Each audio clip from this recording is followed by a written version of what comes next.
What up, what up? Good morning, y'all.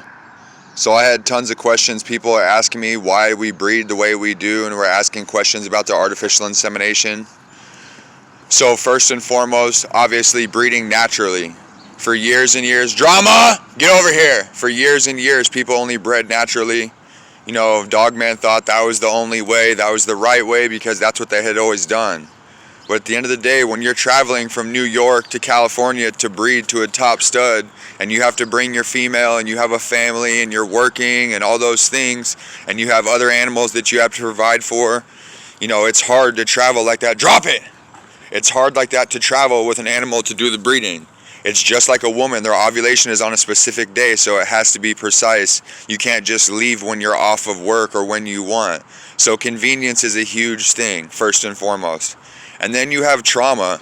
When you have dogs this large, even if a dog, you know, is only 40, 50-pound male, if you breed him to a small female and she pulls apart, or, you know, you fuck up, she could have, you know, a prolapse. You could have an issue real quick. And then all of a sudden you have a breeding quality female, and now she's messed up, you know, and she can't be bred. There's tons of reasons. Not only that, but it's a traumatic process. If the female's kind of hot and she doesn't want to be bred, or the individual is doing it at the wrong time, they use breeding stands. And if anybody doesn't know, breeding stands they call a rape stand, and they strap the female in. It's like, some people build them out of wood. Drop it. Some people build them out of wood. Some people build it out of metal. And they have two collars attached to two posts, and one collar straps into the dog's head where their regular collar where they would wear it, and the other one straps around their waist, and it holds them down so that the female can't attack the male. Normally the male, even if he is aggressive, he won't attack the female unless once he mounts up. So that's why it's less traumatic. And then also you have STDs. A lot of people don't know, but there are STDs in dogs. There's canine herpes. And if a female has a specific disease and you breed your stud to her, he can go sterile. Your male cannot be bred again. His semen will not be quality. And then there's vice versa. Drop it. There's also STDs that male dogs can carry. And if you breed it to your female, then your female could be all bad and have be sterile and have issues. So those are the main reasons why we do AI. The conveniency, like I just said, the risk of breeding to a dog that's already be bred, no STDs. And then not only that, but we want the dog to get pregnant. When you're doing a natural tie, yeah, God created that and it's legit, but normally those males and those females would be together doing tie after tie. When you're traveling to a breeder's house, that female is traveling in the car, she's already uncomfortable. If you're traveling with a stud to go do a breeding with the female, the stud's not eating. It just is so much easier to do an artificial insemination. They have TCI now.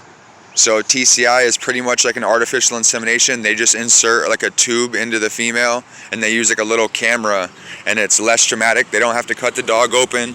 And then you have an artificial insemination, which is what I described the other day.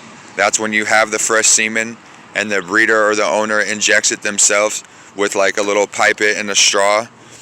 And then you have a surgical insemination where they give the dog anesthetics and they put the dog out and they cut the dog open and they inject the semen right into the dog's ovaries, right onto the eggs. There's a high rate of pregnancy when you're doing that, but when you're cutting a dog open, drop it.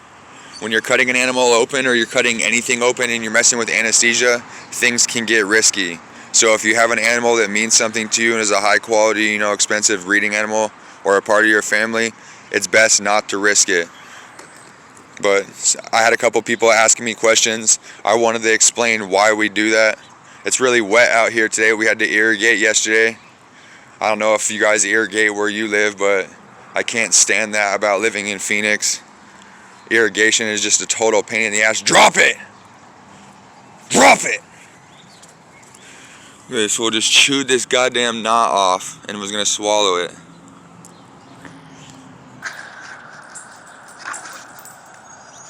Good boy. Work. Good boy. I'm out, y'all. You guys have a great day.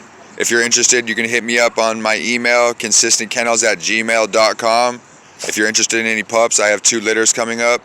And you can also follow me on Instagram, consistent_kennels. I appreciate your guys' support.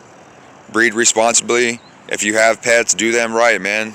These dogs love you unconditionally. Do them right.